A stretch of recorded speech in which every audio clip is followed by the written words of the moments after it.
Gimana kalian jika ada di posisi ibu ini? Jaga jenazah malah didatengin hantunya. Kemudian saya masuklah ke ruang transit tempat jenazah disimpan kan. Saya lihat, ini bang, bapak-bapak berdiri di samping jenazah.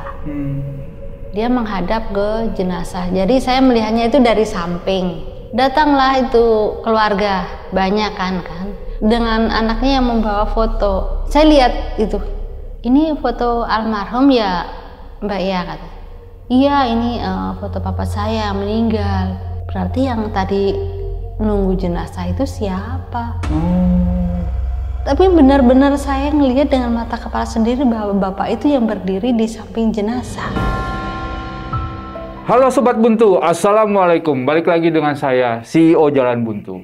Saya mau kasih tahu nih, di YouTube saat ini ada fitur baru, namanya Hype. Buat kalian yang suka dengan video ini, klik like. Di situ akan muncul Hype. Nah, setelah itu kalian klik Hype-nya. Nah, langsung aja kita lanjut. Di video kali ini, kita sudah kedatangan seorang narasumber yang akan menceritakan pengalaman mistisnya pada saat dia bertugas di rumah duka. Dan langsung aja kita gas kenalan. Ibu, kenalan dulu. Sakit kenalan? Iya, ini memang nggak bisa. Oh, kenapa?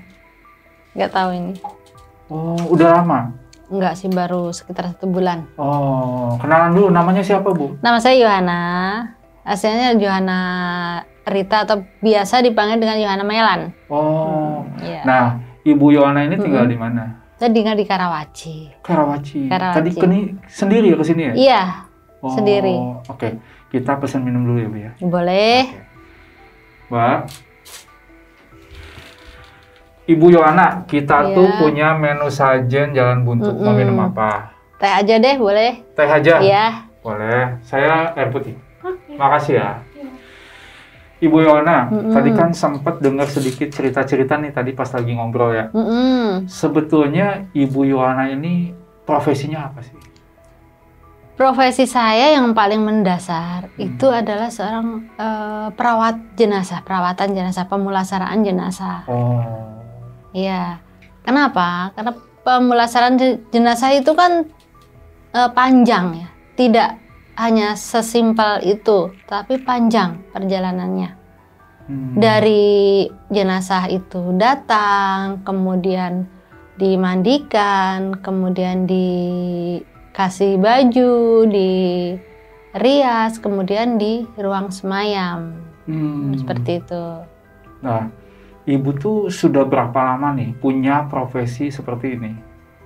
Hampir sekitar ya adalah 15 tahun, 16 tahun. Wah, lumayan, udah senior ini.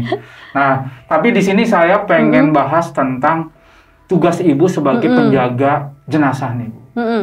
Nah, saya mau tanya nih, Bu. Selama menjaga jenazah nih, Bu, punya nggak pengalaman paling menyeramkan pada saat tugas? Saya pernah ini ya, kedatangan jenazah itu kan, kedatangan jenazah dari luar. Nah, kebetulan jenazah itu belum ada keluarganya.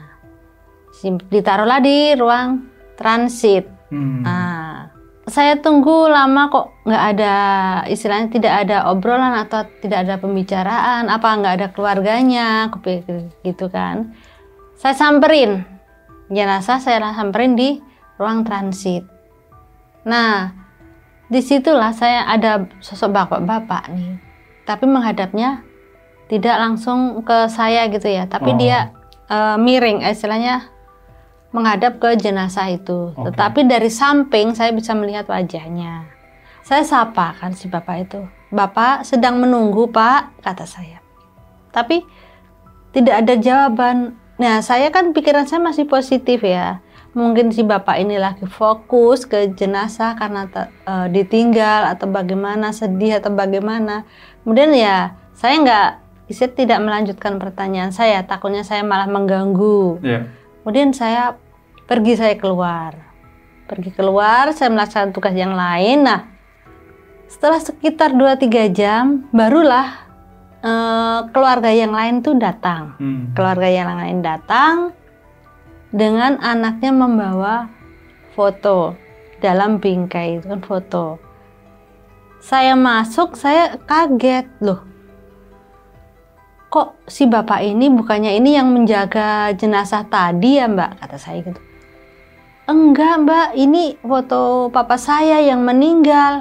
Oke Bu. Itu. Oke, tahan dulu ceritanya, nanti kita lanjut lagi setelah minumannya datang ya. Oke Sobat Buntu, buat kalian yang penasaran banget dengan kelanjutan dari ceritanya Ibu Yohana, pokoknya jangan kemana-mana, tetap di Jalan Buntu.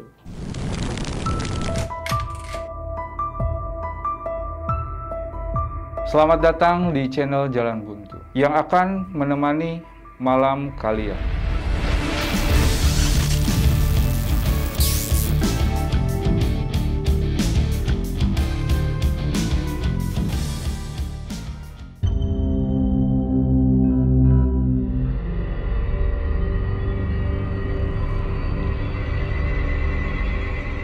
Mbak, nah Bu Joana ini pesanan tehnya, silahkan dicobain dulu. Habis ini kita lanjut cerita nih. Silahkan. Boleh, ya. Silahkan Bu, diminum aja. Makasih ya. Sama-sama. Oke Bu, langsung aja ya. Saya pengen tahu nih, awal mula ceritanya seperti apa nih Bu? Selama saya bertugas nih, sebenarnya ada beberapa cerita. Tapi ada cerita yang paling belum pernah saya ceritakan ke siapapun. Ya, dimana waktu itu saya sedang bertugas itu menjaga jenazah di dalam ruangan. Kapan itu Bu tepatnya? Sekitar tahun 2019 lah ya. Okay. Sekitar tahun 2019 di situ. Kalau biasanya orang mengalami hal-hal yang istilahnya nggak masuk di akal itu pada malam hari ya. Yeah. Tapi enggak, ini justru malah terjadi di pagi hari. Nah, kebetulan kan waktu itu saya buka pintu ruangan pagi. Karena saya harus mempersiapkan untuk pemakaman hari itu juga. Sekitar jam 8 lah saya masuk. Kemudian saya keluar lagi karena kan belum ada keluarga yang datang. Tapi sudah saya buka ruangan supaya mereka nanti kalau datang bisa langsung masuk. Nah, saya tinggal ke belakang dulu untuk mempersiapkan segala sesuatunya. Sekitar jam 9 lebih, saya kembali lagi ke ruangan. Tapi belum ada orang ya. Tapi saya masuk, begitu saya masuk, saya pelan masuk. Tujuan saya ke belakang, ke ruangan belakang, untuk mempersiapkan apa yang harus dibawa nanti ke pemakaman. Karena belum ada keluarga yang datang. Tetapi saya sampai di tempat jenazah nih, di samping jenazah, itu saya terkejut karena ada suara ketukan. Tok tok tok tok tok gitu kan. Tapi suaranya kayak gedok dok dok dok dok dok gitu kan. Saya tengok ke arah peti. Pikiran saya positif dong. Pikiran saya positif, mungkin ada kucing atau apa yang naik. Saya liatin nggak ada. Sampai 3 kali saya putaran itu peti jenazah, tidak ada apa-apa. Terus suara apa tadi? Kata saya gitu kan. Saya berhenti sejenak. Saya berhenti di situ. Kemudian saya putarin lagi sekali lagi. Saya pastikan kalau tidak ada kucing. Karena kan kalau orang meninggal itu nggak boleh ada kucing ya. Nggak boleh ada kucing masuk, nggak boleh ada binatang masuk, nggak boleh. Setelah saya pastikan nggak ada kucing, nah saya mau masuk lagi kan ke belakang kan. Nah di situ saya mendengar ada suara orang mandi di belakang. Loh, kok ada orang mandi? Siapa? Kata saya gitu kan. Nah, setelah saya tunggu agak lama, keluarlah bapak-bapak. Ternyata suami almarhumah. Nah, pikiran saya di situ nyambung. Loh, berarti tadi yang ngetok tadi dari dalam peti. Mau kasih tahu saya kalau suaminya itu lagi mandi di belakang. Gitu. Jadi itu sampai takutnya memang nggak pernah saya ceritakan ke orang lain. Takutnya tidak percaya karena memang benar-benar tidak ada orang, hanya saya. Bapak itu pun mungkin suaminya juga nggak tahu, tapi benar-benar itu nyata diketok dok dok dok dok dok gitu dari dalam. Gitu. Yang paling apa ya? Pernah selalu saya simpan, nggak pernah saya ceritakan ke orang. Sama suaminya pun nggak? Suami almarhumah dia kan, almarhum kan enggak. Karena saya takutnya nanti malah gimana kalau diceritakan coba. Mengada-ada dikira saya. Kan posisi juga masih pagi, sekitar jam 9 lebih ya. Kalau saya ceritakan, orang nggak akan percaya. Karena itu situasinya pagi hari. Tapi memang benar-benar itu nyata kejadian itu. Saya alamin seperti itu. Saya juga nih ada cerita nih di tahun 2022. Waktu itu juga sama, posisi saya menjaga jenazah di ruang jenazah. Tapi ini waktunya tengah malam ya. Tapi tempatnya sama rumah dukanya? Beda rumah duka Bang. Waktu itu posisinya kan malam ya, keluarga sudah pada pulang semua. Karena jenazah itu kan ada kepercayaan dari orang-orang tertentu bahwa jenazah itu tidak boleh ditinggal sendirian. Harus ada teman. Jadi mereka minta saya lah untuk menjaga. Sendiri ini? Iya, saya sendiri menjaga, baik saya jaga gitu kan. Setelah keluarga pulang, keluar dari ruangan, saya kunci ruangan, saya tunggu di depan ruangan. Karena di depan ruangan itu ada kursi, ada meja, ada apa gitu. Saya duduk-duduk, saya ngobrol dengan teman saya yang berdinas juga. Nah, karena memang posisinya jam 12 malam lebih, teman saya udah pada ngantuk, mereka tidurlah di bangku-bangku yang ada gitu kan, sambil nemenin saya gitu. Nah, posisi pas sepi-sepinya itu saya mendengar ada seseorang yang menangis. Jadi perempuan menangis gitu ya. Jelas banget itu suaranya, jelas banget. Kan ada kepercayaan Bang, kalau ada suara menangis dan itu suaranya jauh, berarti itu kan orangnya dekat ya dengan kita. Tapi kalau suara tangisan itu dekat dengan kita, berarti makhluknya itu jauh dari kita. Ya, terbalik ya. Nah, saya kan percaya itu gitu ya, jauh, berarti yang nangis itu ada di dekat sini, gitu kan, dekat saya. Karena kan memang posisi peti jenazah sudah ditutup ya.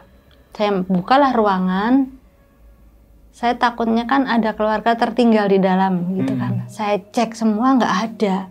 Terus siapa yang menangis tadi gitu kan. Saya berdoalah di peti dekat peti itu, maka memang dari almarhum yang menangis, memang mungkin atau ada tujuan apa, tolonglah. Saya bilang jangan menangis, kata saya, memang ada kekurangan atau apa, bilang ke keluarga atau boleh ke saya juga, nanti saya sampaikan, kata saya begitu kan. Kemudian saya keluar saya duduk lagi, saya dengar lagi lah itu tangisan, jelas banget tuh. Saya dengerin jauh juga, ini berarti dekat sini. Ini siapa sebenarnya yang menangis, kata saya. Nah, karena memang agak lama ya waktunya itu dengan nangis, saya sampai bangunkan teman saya.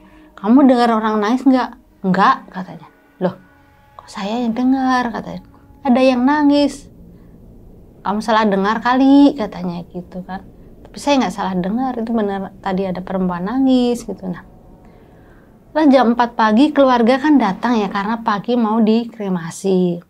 Jam 4 pagi udah ada keluarga datang, karena kebetulan kan keluarga menginap karena di rumah duka itu disediakan penginapan juga kan.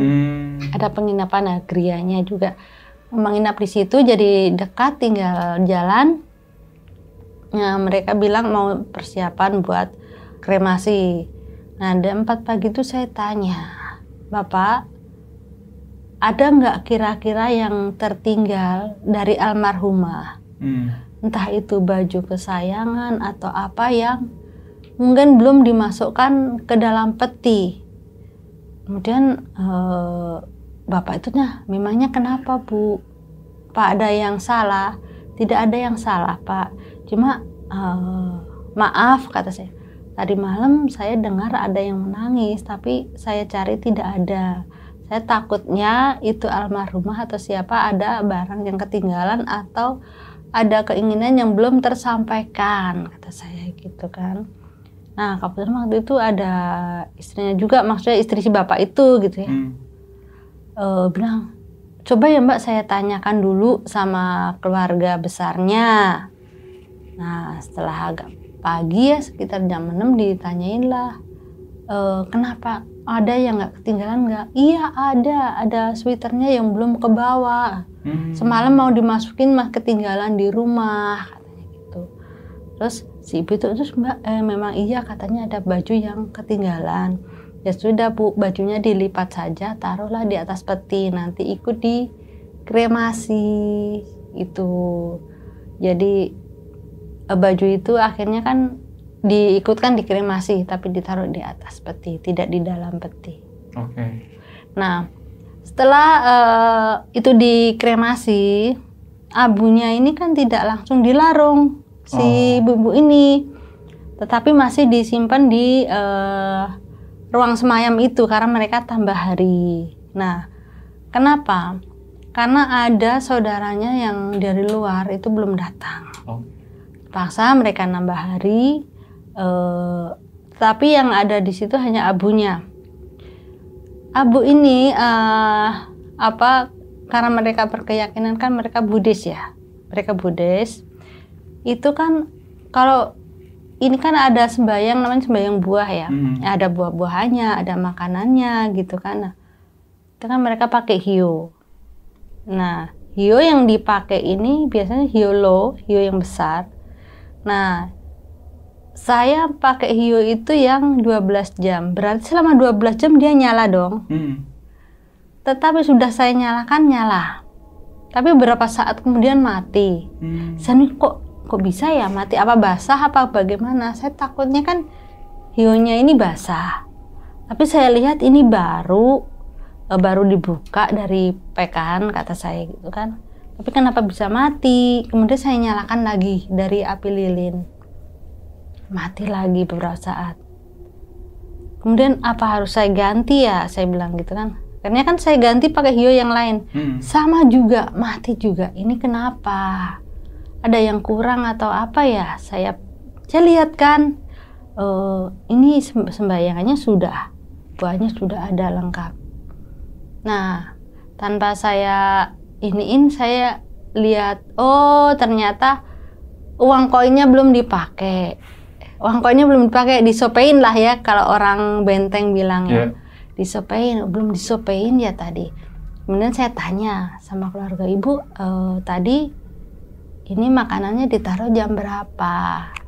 Tadi jam 6. Ini udah jam 8 malam Bu, tadi udah disopein belum ya? Oh iya Mbak, lupa belum katanya. Nah, kemudian dia panggil suaminya, Pak ini belum disopein tadi. Oh iya ya, bisa nggak disopein sekarang? Bisa aja Pak, silakan disopein. Itu disopein dengan uang koin, itu dilakukan secara 3 kali baru dapat. Baru dapat dengan uang koin itu. Istilahnya gini ceritanya, sejak makanan itu ditaruh, istilahnya kan sudah didoakan, itu makanan untuk almarhumah, untuk almarhum kan. Nah, kita tahu atau enggaknya bahwa itu sudah dimakan atau belum, itu dengan disopein seperti itu. Disopein, kalau udah sama nanti berarti oh udah gitu, sudah dimakan berarti udah disopein sudah. Nah, setelah tadi disopein selama 3 kali, itu kan sudah dapat kan, udah. Kemudian saya nyalakan lah hiolo tadi. Nah, hio itu nyala sampai pagi pun nggak mati. Dari situ berarti oh ya, ini kesimpulan saya bahwa almarhumah ini ngasih tahu bahwa saya belum disopein atau belum istilahnya tadi disuruh makan kok habis makan nggak disuruh sudah gitu. Akhirnya nah udah disopein sudah.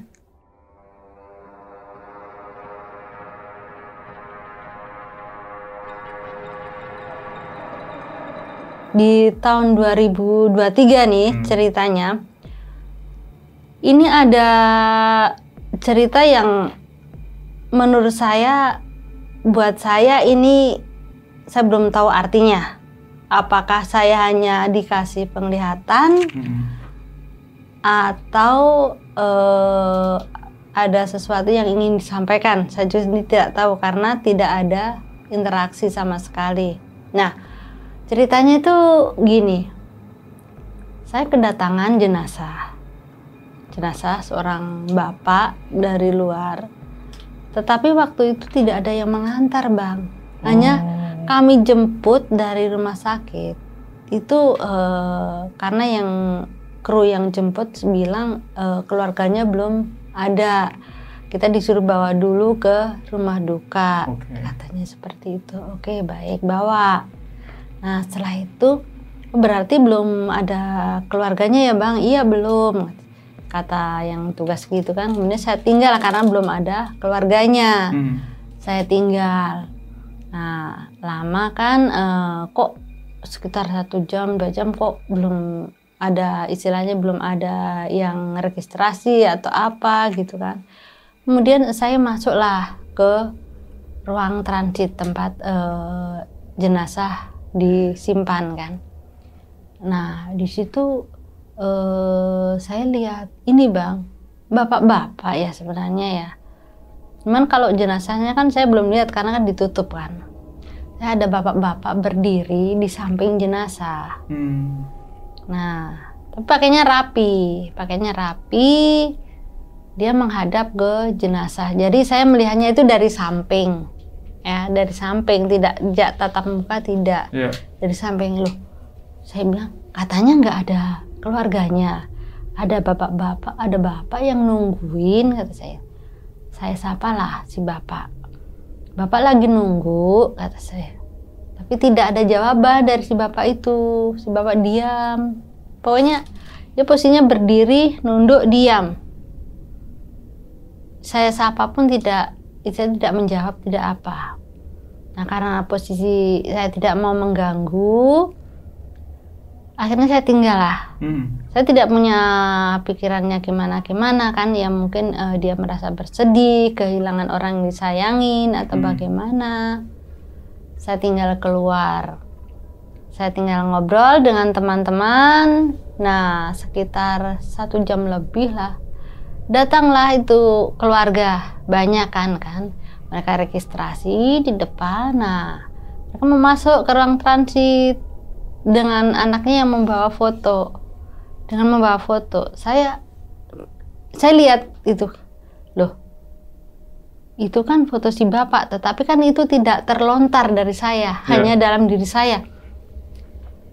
Oh, itu bukannya bapak yang tadi nunggu, dalam hati saya gitu kan. Saya tanya, ini foto almarhum ya, Mbak ya? Kata, iya, ini foto papa saya meninggal. Sambil saya kan ngamatin foto itu ya. Lah, ini berarti yang tadi nunggu jenazah itu siapa? Tapi benar-benar saya ngelihat dengan mata kepala sendiri bahwa bapak itu yang berdiri di samping jenazah. Berarti yang saya lihat itu siapanya? Setelah itu kan, setelah registrasi apa, kemudian mau diformalin ya waktu itu, dokter forensik datang, dibukalah, tutup jenazahnya. Dan benar, memang wajah itu yang tadi saya lihat dari samping. Itu benar-benar. Itu yang tadi saya lihat. Lah, saya bilang, sampai dokter forensik itu bilang, ada apa, Mbak? Enggak, Dok, cuman memastikan aja. Wajahnya mirip, Pak. Bilang, mirip siapa? Enggak, tadi ada bapak-bapak berdiri di sini, wajahnya mirip ini. Salah orang kali. Enggak, Dok, beneran, kata saya gitu kan. Tadi ada bapak-bapak yang mirip ini, makanya kan saya lihat, saya pastiin dulu. Wah, yang bener, Mbak. Kata, iya, beneran, Dok.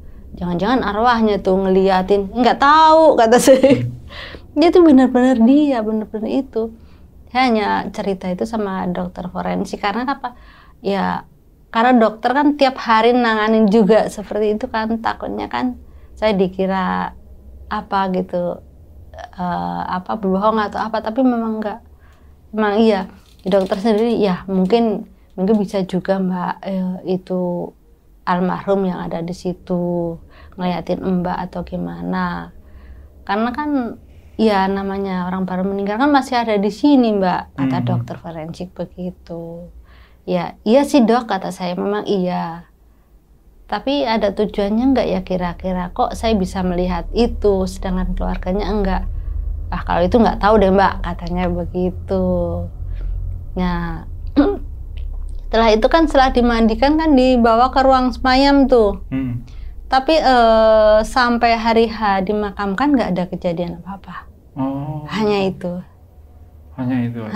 Hanya saya saja yang melihat. Oke, saya lanjutin ya Bang ya. Tadi kan di tahun 2023 nih. Saya lanjutin aja di. Jadi tiap tahun ada ya Bu? Ya sebenarnya sih nggak tiap tahun juga.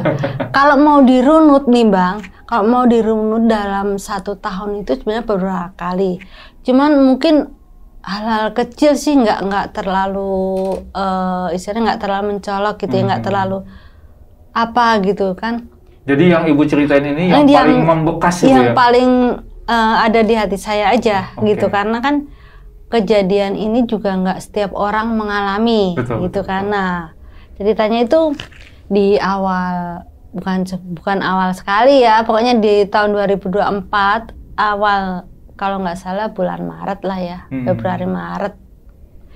Itu kami menjemput jenazah nih, tapi kru ya, bukan saya. Itu dari sebuah rumah sakit di Tangerang juga. Nah, tapi ada keluarganya Bang, ada keluarganya. Nah setelah sampai kan, tapi keluarganya itu nggak mau masuk, nggak mau melihat. Mereka langsung ke kantor. Loh kenapa Bu, nggak lihat dulu? Nggak mau Mbak, nggak mau lihat, saya nggak mau. Saya bingung kan, biasanya kalau ada yang meninggal itu keluarga langsung istilahnya nyamperin gitu kan, langsung dilihat gitu kan.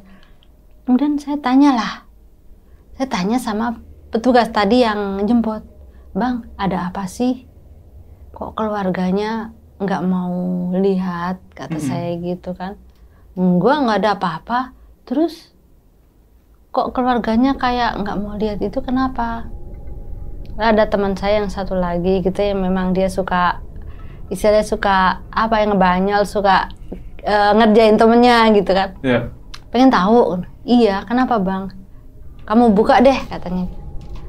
Nggak apa-apa buka aja, itu kan udah bersih kok, udah dimandiin, udah dibajuin, mau buka katanya gitu kan. Beneran nih? Iya beneran, buka aja katanya gitu kan. Tapi kan ada teman-teman aku juga. Saya buka lah. Waduh kata saya. Setelah saya buka, saya malah bilang waduh kata saya, kok begini? Yakin Bang ini kenapa, kata saya gitu kan. Ya begitu katanya. Begitu. Saya lihat ini udah dirias Bang, siapa yang bikin kayak gini? Nggak tahu, orang dari rumah sakitnya udah begitu katanya gitu kan. Seorang yang mungkin nggak tahu rias pun seharusnya tahu ya. Riasan bagaimana. Nah ini apa Bang, sininya tuh hitam, ininya hitam, ini lipstiknya hitam lah. Oh lipstiknya hitam? Iya. Gimana keluarga mau lihat kalau begini, kata saya gitu kan. Pantesan keluarga gak mau lihat gitu. Kemudian teman saya pada ketawa. Walah Bang kok jadi begini.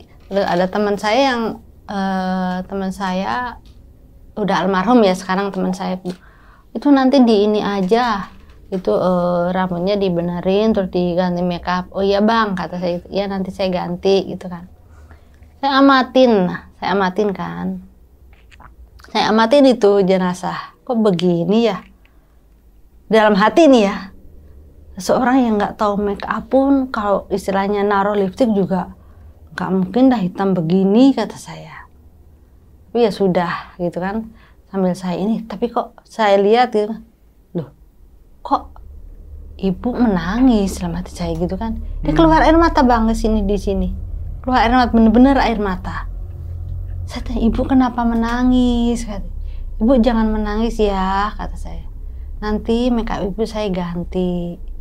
Nanti saya ini rambut ibu saya tata lagi make upnya saya ganti, jangan menangis ya Bu, kata saya. Udah saya hapuslah air mata itu. Terus ini saya kasih kapas yang sudah dibasahin ya matanya supaya nanti lentur lagi gitu kan. Nah, setelah itu saya hapuskan make up, saya hapus semua. Saya make up ulang. Nah, udah cantik, kemudian rambut juga sudah saya sasak, saya sanggul rapi gitu kan. Tinggal karena belum pakai kaos kaki, belum pakai kaos tangan, tinggal saya kasih itu semua. Nah, setelah beres, saya panggil ke orang lain, Bu, boleh sekarang dilihat sudah saya ganti make up, kata saya gitu. Oh iya Mbak, oh iya Mbak, udah, terima kasih ya Mbak, itu sekarang udah cantik, udah rapi, nggak kayak tadi, saya takut Mbak, lihat hitam semua. Terus kemudian saya iseng gitu kan, tanya, emang siapa Bu yang make upin? Orang rumah sakit Mbak, oh jadi begitu. Waduh, kata saya. Ini jadi pihak keluarga atau apa? Enggak tahu Mbak, pokoknya dari rumah sakit udah begitu. Mungkin orang rumah sakit yang make upinnya. Kata saya. Mau ngomong apa? Saya nggak bisa ngomong apa-apa juga gitu. Ya sudah, saya bilang gitu. Yang penting sudah saya ganti ya Bu semuanya, kata saya. Sudah rapi, udah ini. Saya juga pesan Bu, jangan nangis lagi ya. Sudah saya ganti, udah cantik. Ini udah siap menghadap Tuhan, kata saya gitu kan. Nah, dari situ saya melihat perubahan wajah. Agak sedikit tersenyum di situ. Oh. Ya, jadi bibir yang tadinya hanya biasa itu agak tersenyum. Saya tidak ngeh awalnya. Keluarga yang, Mbak, itu si almarhum tersenyum ya. Saya lihat lagi, saya tengok, oh iya ya Bu, sekarang tersenyum. Berarti dia udah senang dengan make up yang saya berikan. Seperti itu.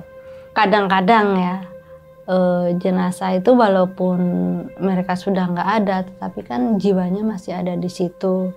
Jadi mungkin kadang-kadang ngasih tanda lah ke kita, entah itu dalam situasi dia ingin sesuatu atau dia ingin menyampaikan sesuatu. Biasanya ada ya seperti itu tadi, ada yang menangis, ada ya yang mungkin datang dalam mimpi kita juga ada seperti itu.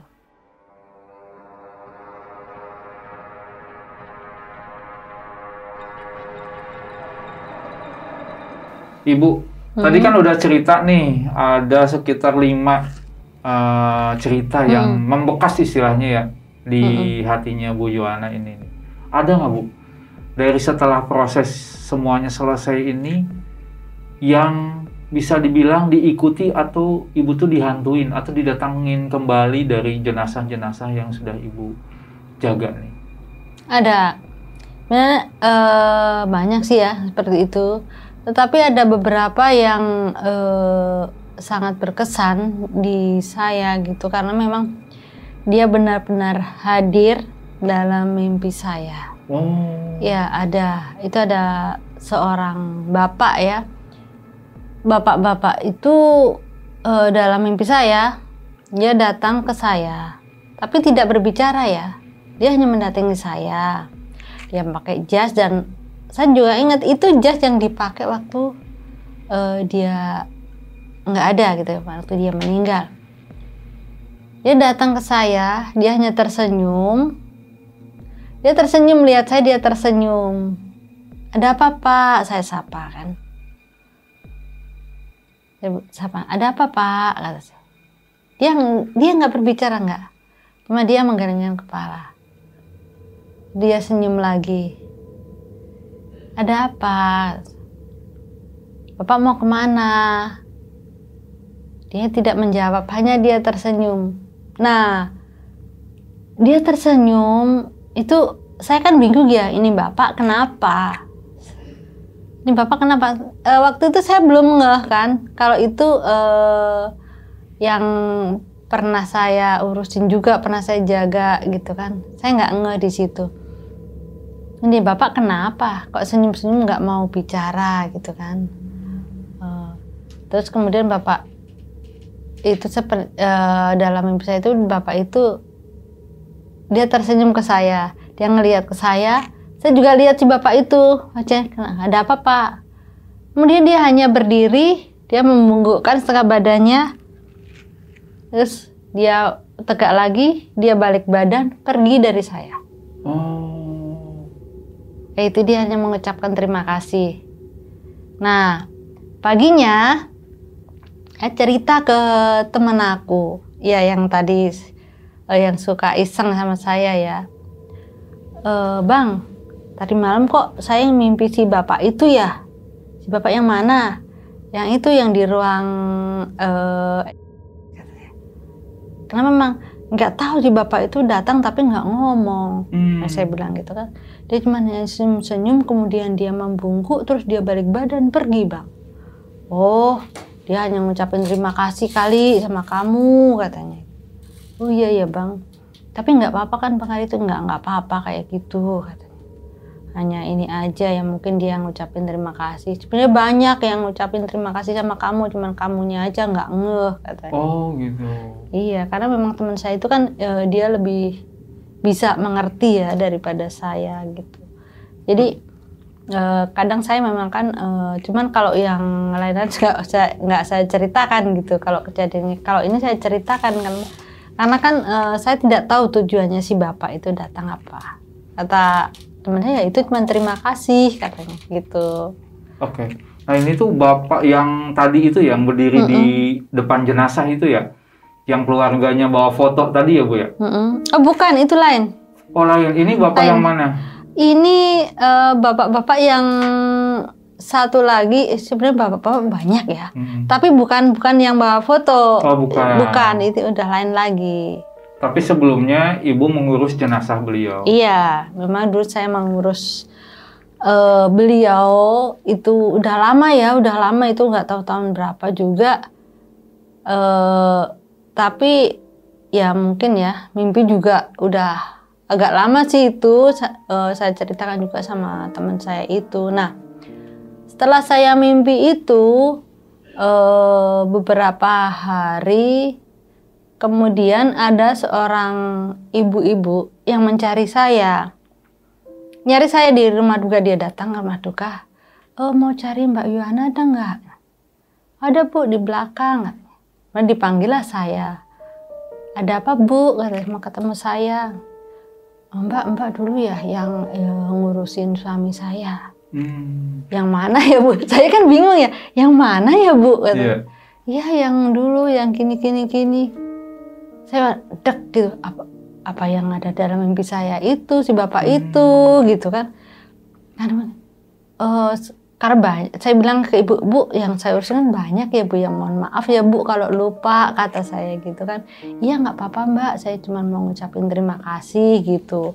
Sambil dia ngasih sesuatu ke saya, gitu. Nah, ngucapin terima kasih banyak ya Mbak, udah dibantuin dulu suami saya gini. Oh iya Bu, nggak apa-apa, sama-sama ya. Saya bengong, suaminya yang mana gitu kan. Dan juga karena banyak yang saya urusin gitu kan. Dan cuman dalam hati saya, apa si bapak kemarin yang datang dalam mimpi saya atau gimana? Saya juga nggak tahu juga. Pokoknya ada ibu-ibu datang aja sudah ngucapin terima kasih gitu kan. Nah itu mimpi itu hadir setelah berapa hari Ibu ngurusin jenazahnya? Ingat nggak? Udah lama Bang, itu lama. Hampir 1 tahunan. Oh gitu? Iya, hampir 1 tahunan. Makanya saya lupa semua gitu. Makanya itu bisa jadi pertanda kalau misalkan setelah mimpi itu akan ada yang hadir dari keluarganya. Iya, bisa juga seperti itu Bang. Tapi tidak juga. Kadang hanya mimpi itu ngucapin terima kasih aja juga ada. Kemungkinan kalau yang keluarganya datang itu mungkin dia juga datang ke mimpi keluarga tersebut. Biasanya seperti itu ya. Kalau yang saya alamin ya. Tapi ada juga yang hanya hadir dalam mimpi saya, ngucapin terima kasih juga ada gitu. Dan ngucapin terima kasih tidak selalu hadir dalam mimpi saya. Kadang-kadang dia ngantar saya pulang. Karena kan di rumah duka kadang-kadang saya ini pulang nggak jam 11 ya. Kalau misalkan saya selesai dinas jam 10. Selesai dinas jam 10 kan. setelah jam 10 ini dari pihak kantor, oh nanti jam segini ada jenazah datang ya, perempuan. Berarti saya nggak jadi pulang dong. Oke, itu masuknya apa? Lembur atau Lembur. apa? Oh, lembur. Iya. Dihitungnya per jam? Iya. Nanti jam segini ada ini ya, ada jenazah datang ya, perempuan, jadi mbaknya jangan pulang. Oke, saya tunggu gitu kan. Nah, selesai mungkin jam 2, jam 3 kan. Saya kan kalau kerja nggak pernah bawa kendaraan, Bang. Saya naik angkot. Berapa jauh dari rumah? Dari sekitar hampir 1 jam lah naik angkot. Berapa kali naik angkot? 1. Oh, 1. Cuman kan di jam segitu rawan ya, Bang. Iya, iya. Kalau angkot kan. Kalau angkot, tapi saya serahkan semuanya sama yang kuasa lah ya. Semoga tidak terjadi apa-apa. Nah, itu kadang-kadang lucu, Bang. Saya di depan tempat kerja saya kan ada pohon kedondong ya. Kalau saya nyegat angkot di situ, nggak ada angkot yang mau berhenti, Bang. Nggak ada angkot yang mau berhenti. Nggak ada angkot yang mau berhenti. Nggak ada. Terus saya pindah tempat nih, agak ke sini gitu, baru ada angkot yang mau berhenti. Nah, itu juga ada yang bilang, sopir angkot ini bilang, "Neng, kerja di situ ya?" "Iya, Bang." "Kenapa, Bang?" "Ngurusin jenazah dong." "Iya." "Pantesan aja, Neng, ada yang ikut noh di belakang," katanya. "Ya biarin aja, Bang, yang penting dia ikut aja. Nanti juga pulang lagi," kata saya digituin. Ada juga kadang yang begitu. Nah, yang saya mau ceritakan ya lucu, kenapa di bawah pohon kedondong itu nggak ada angkot yang mau berhenti. Itu ceritanya di pohon kedondong itu katanya ada perempuan berbaju merah. Di situ. Nah, itu nyetop angkot tapi nggak tahu di mana turunnya. Istilahnya udah nggak ada di angkot itu. Nah, makanya kan setiap saya nyekat di bawah pohon itu nggak ada yang mau berhenti. Dikiranya saya ya nggak kelihatan itu. Iya. Waduh, kata saya. Oh, jadi sebelumnya memang udah ada cerita. Iya. Nah, Bu Johanna, saya pengen tahu nih, kalau Bu Johanna ini tugas jaga jenazah ini ada berapa orang? Terus berapa lama jam kerjanya? Kalau saya jaga jenazah, jaga ruangan itu di luar jam dinas ya, Bang. Oke. Di luar jam dinas. Jadi kalau istilah saya lagi kerja, saya nggak bisa jaga. Gitu, misalkan saya kerja nih pagi nih, dari pagi sampai jam 3. Nah, malamnya saya bisa jaga sampai pagi lagi gitu. Jadi shift-shiftan ya? Iya. Berapa shift? 2. Kalau perempuan hanya sampai jam 11. Tapi karena saya jaga ruangan, bisa sampai pagi lagi. Oh, tapi kalau yang laki-laki malamnya berarti shiftnya? 3 shift. Kalau yang laki-laki 3 shift. Oke. Nah, saya pengen tahu nih, tempat Ibu bertugas atau berjaga jenazah ini, lokasinya atau situasinya seperti apa? Ada apa aja nih? Bisa digambarin nggak? Maksudnya ada apa, bagaimana? Ya, selain ruang jenazah dan ruang itu ada apa aja nih? Selain ada ruang jenazah, ruang transit, ruang pemulasaraan jenazah, juga ada krematorium, ada rumah abu, ada geria, kemudian ada relasi-relasi yang lain ya, kayak papan bunga, kemudian ada toko bunga. Kita punya toko bunga sendiri gitu. Jadi hampir semua keperluan rumah duka terhandle di dalam. Laundry ada nggak, Bu? Laundry ada. Oh, itu laundry buat apa tuh? Biasanya? Laundry untuk mencuci perlengkapan rumah duka ya, kayak handuk, kemudian tutup jenazah gitu kan, biasanya dicuci ulang ya, yang hanya untuk tutup ya, bukan untuk apa-apa ya, hanya untuk tutup aja. Kain yang putih itu biasanya kan suka, kalau dari rumah sakit kan suka ada kainnya itu. Kalau memang bersih ya kita cuci lagi, kita lipat, nanti dipakai lagi. Tapi kalau udah kotor ya sudah, kita masuknya ke limbah. Dimasukin ke limbah, nanti dibawa ke rumah sakit untuk dibakar. Selama menjaga jenazah kan tadi di akhir itu 2024 ya. Ibu mengalami hal-hal yang berkesan lah, yang nggak bisa lupa nih. Selain itu ada kejadian apa lagi nih Bu? Ada nggak? Nah, yang kalau kejadian di rumah duka sendiri, istilahnya di luar saya ngurusin jenazah gitu ya. Tapi saya masih bertugas gitu ya. Saya masih dinas. Itu ada beberapa kejadian seperti perempuan nangis. Itu yang kata teman saya itu pertanda bahwa nanti akan ada jenazah, nggak tahu besok, nggak tahu kapan, pasti akan banyak jenazah datang gitu. Oh, jadi seperti pertanda gitu? Iya, seperti pertanda juga. Itu tuh kejadiannya habis maghrib.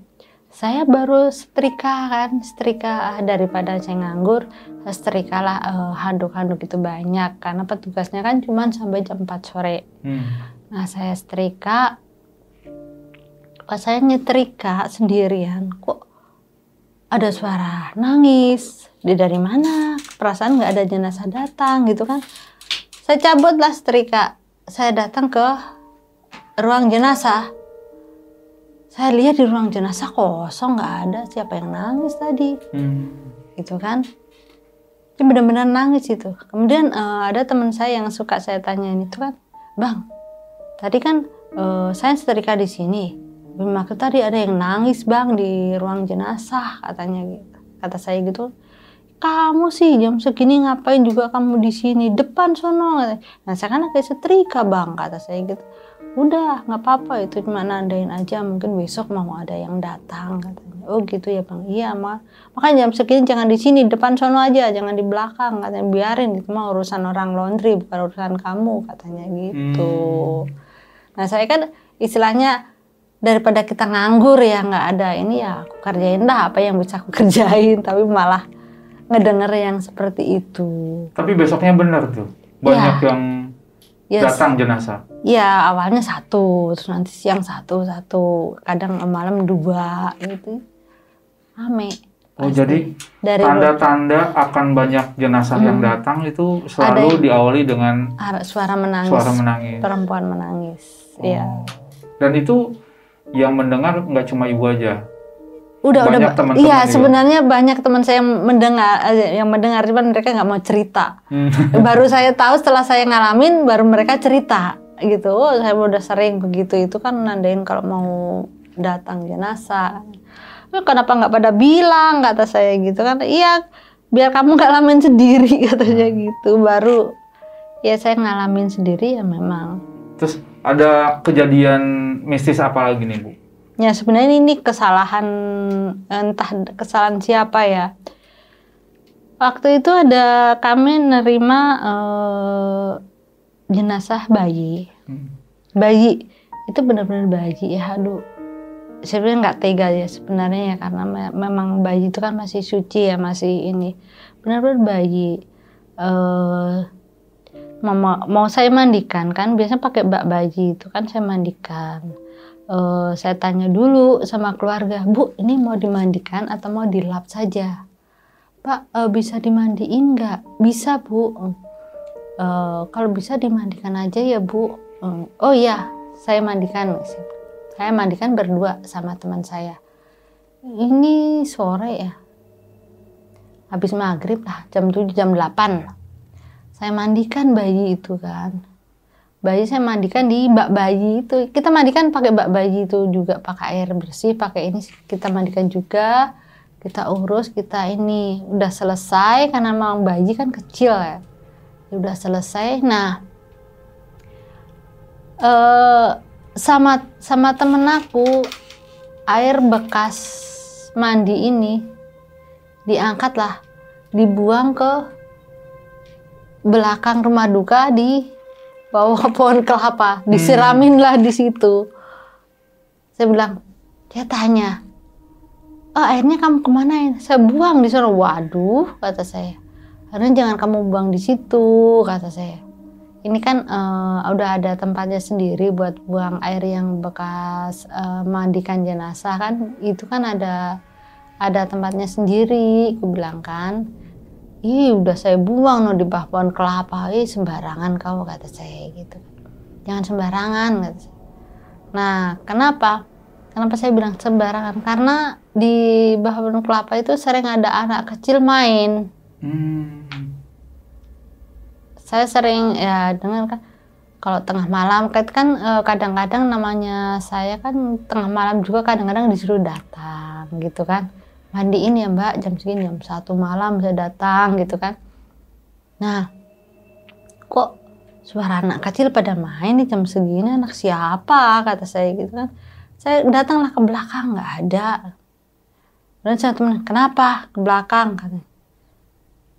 Suara anak kecil Bang, iya banyak tuh di situ pada main-main katanya. Ditambah kemarin ada siapa yang buang air di situ katanya. Ya itu tempat main anak-anak lah katanya. Ya nggak tahu temen tuh si itu kata saya. Bukan saya. Yang lain kali jangan buang air bekas ini di situ. Oh gitu ya. Ya udahlah kata saya. Nah memang sebenarnya sudah beberapa kali saya mendengar suara anak-anak pada ya namanya anak kecil main gimana sih pada ketawa-ketawa gitu kan. Cuman ya itu saya nggak mau ngomong sama orang, takutnya nggak percaya itu ya. Hanya sama teman saya ini yang sering saya cerita. Tapi pernah nggak Bu, pada saat jaga jenazah nih, Ibu tuh dihantuin atau diganggu oleh sosok yang Ibu dianggap dekat atau teman sendiri, ada nggak? Oh iya Bang, ada kejadian nih pagi-pagi. Waktu itu kan saya ngepel nih, lagi ngepel nih pagi-pagi karena mau ngapain sih pagi-pagi gitu kan. Saya ngepel lah di ruang jenazah, ruang transit kan. Beda ya ruang transit sama ruang jenazah ya. Kalau ruang transit kan hanya untuk naruh jenazah sementara sebelum dimandikan, gitu kan. Kalau ruang jenazah itu kan untuk memandikan jenazah. Nah saya lagi ngepel di situ, tapi karena ruangannya kan hanya disekat dengan korden kan. Saya bukain kan korden, saya ini supaya nanti gampang ngepelnya gitu kan. Perangkar saya dorong semua, saya pepetin supaya bisa dipel. Nah pas lagi ngepel saya bilang lihat kok kenapa sih abang itu ada di situ, kata saya gitu kan. Bang ngapain bang pagi-pagi udah ada sampai di sini, biasanya juga siang, bilang gitu kan. Tapi nggak dijawab. Saya bilang saya mah cuek aja, bodo amat lah mau dijawab mau enggak gitu kan.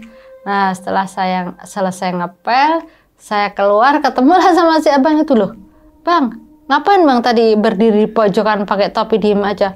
Siapa, orang saya juga baru datang. Lah kata saya, tadi siapa yang ada di pojokan bang pakai topi lagi, kata saya. Itu benar-benar abang. Enggak, saya baru datang beneran, saya baru datang ini, kata saya. Di mana emang? Di pojokan sana pakai topi. Ya kamu, kata saya. Ya itu yang nungguin di sini. Kirain si abang, kata saya. Pagi-pagi lakian kamu ngapain pagi-pagi ngepel di sini? Bukannya jam 8 udah ada yang tugas ngepel, kata. Ya saya datang pagi-pagi bang, mau ngapain ya aku pel lah. Makanya kamu jangan ini kalau masuk kemana-mana tuh permisi, jangan diem aja, katanya. Iya bang, maaf salah, kata saya. Itu ya itulah sebenarnya banyak, mungkin ada beberapa yang mirip teman gitu kan. Teman saya juga sudah ada yang almarhum. Nah itu juga kejadiannya lucu bang. Karena kan yang teman saya yang sudah almarhum ini kan memang orangnya iseng ya bang. Iseng banget, orangnya iseng, siapapun diisengin sama dia gitu kan. Nah saya sama teman-teman saya itu lagi ngobrol. Kok tiba-tiba pada nulis semua. Kok suaranya si ini gitu ya, udah almarhum ya, bener pada denger nggak? Iya itu benar suaranya, suara siapa? Udah lari semua. Suara siapa kok kayak suara almarhum ini gitu. Iya pada dengar semua, baik itu suara si almarhum gitu. Nggak cuman saya bang, tapi semua memang dengar bahwa itu dia manggil, lagi pada ngapain gitu. Itu benar suara almarhum, makanya kita noleh semua. Jadi ya kabur lah semua, itu suaranya si Abah katanya. Suara si Abah begini pada dengar. Iya pada dengar, memang beneran. Ada orang nggak? Dilihat di luar nggak ada orang, itu beneran suaranya si Abah gitu.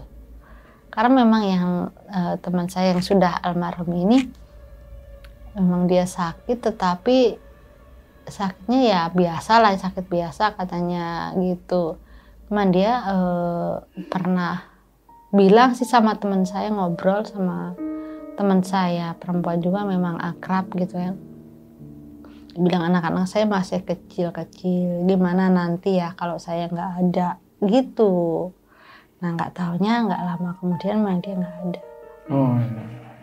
Bu Joana, kalau profesi ibu ini tuh ada masa pensiunnya nggak sih? Kalau di saya ada. Berapa, usia berapa atau berapa tahun kerja? Pengen tahu. Usia 56. 56. Itu pensiunnya. Cuma nanti setelah pensiun kita kan bisa mandiri. Oh. Iya, bisa mandiri. Misalkan kita udah pengalaman banyak nih. Kita bisa buka lah misalkan dari tetangga sekitar dulu lah. Kadang-kadang kan mereka tahu kita kerja di situ kan, kadang disuruh, Mbak bisa nggak minta tolong ini dimandikan, minta tolong ini di ini gitu. Nah nanti kan dari satu orang ke orang lain kan tahu, oh bapak ini bisa mandikan, bapak ini bisa rias jenazah gitu kan. Betul. Nah, sebetulnya untuk mengawali profesi ibu ini tuh yang diperbolehkan di usia berapa sih? Sebenarnya sih tidak harus usia berapa. Itu tergantung kedewasaan seseorang. Kalau untuk minimal nih 17, 18. Paling 20 ya. 20 ya? Kan 20. Karena kan kalau misalkan usia 17, 18 gitu masih labil ya. Kecuali kalau memang dia ada dasar make up. Berarti harus punya dasarnya. Punya basic dulu gitu. Kalau mereka dari rumah duka memang dari nol paling mereka ya usia produktif kerja lah. Kalau yang istilahnya rumah duka yang istilah resmi yang seperti di tempat saya gitu kan memang minimal SMA itu. Tapi ada juga rumah duka yang misalkan SMP pun bisa masuk gitu. Tetapi kan mereka tidak istilahnya untuk rias, untuk apa ngambil dari luar. Jadi tidak menyertakan di rumah duka itu, harus ngambil sendiri dari luar. Oke. Nah, saat ini dari keluarga ibu ada nggak yang ikut berprofesi seperti ibu ini? Nggak ada. Cuma saya sendiri. Tapi nggak pernah ngajak gitu. Ayo siapa yang mau belajar atau nggak ada. Mereka nggak respect lah istilahnya. Memang dari dulu kata orang tua tetangga saya. Nggak ada yang nanya, Bu, saya mau dong gitu ngelamar. Nggak ada. Siapa yang mau sih nginiin jenazah gitu kan? Nggak ada. Tapi kan ini pekerjaan mulia ya? Iya sebenarnya pekerjaan mulia. Memang dari dulu orang tua saya bilang, kamu itu memang orang aneh dari dulu. Kerja pun kamu lain daripada yang lain. Orang lain mah kantor apa gitu. Lah kamu jenazah lo uprek-uprek tiap hari. Oke. Nah Sobat Buntu, di antara kalian ada nggak yang pernah memakai jasa rumah duka? Dan buat kalian, rumah duka itu seseram apa? Silahkan isi komentar. Bu Joana, terima kasih banyak nih sudah datang, sudah hadir dan cerita pengalamannya nih selama tugas. Dan kedepannya semoga selalu diberi kesehatan dan lancar semua pekerjaannya. Amin, terima kasih. Salam buat keluarga. Ada yang mau disampaikan? Buat teman-teman semua, sebenarnya tidak perlu takut atau apa ke rumah duka, karena sebenarnya juga sama saja, hanya mungkin beda atmosfernya beda dengan rumah biasa gitu lah. Karena memang tempatnya ya seperti itu. Gitu. Jadi tidak usah takut untuk datang ke rumah duka. Kalau siapapun yang membutuhkan rumah duka, silakan info aja. Banyak rumah duka di Tangerang ini. Kalau memang ada tetangga atau apa yang butuh bantuan, silakan hubungin rumah duka. Itu aja. Terima kasih Bu Yohana. Sama-sama. Oke Sobat Buntu, jadi itulah pengalaman mistis yang diceritakan oleh Bu Joana selama bertugas di rumah duka. Dan buat kalian nih, pokoknya jangan pernah bosan-bosan buat nontonin terus video-videonya Jalan Buntu.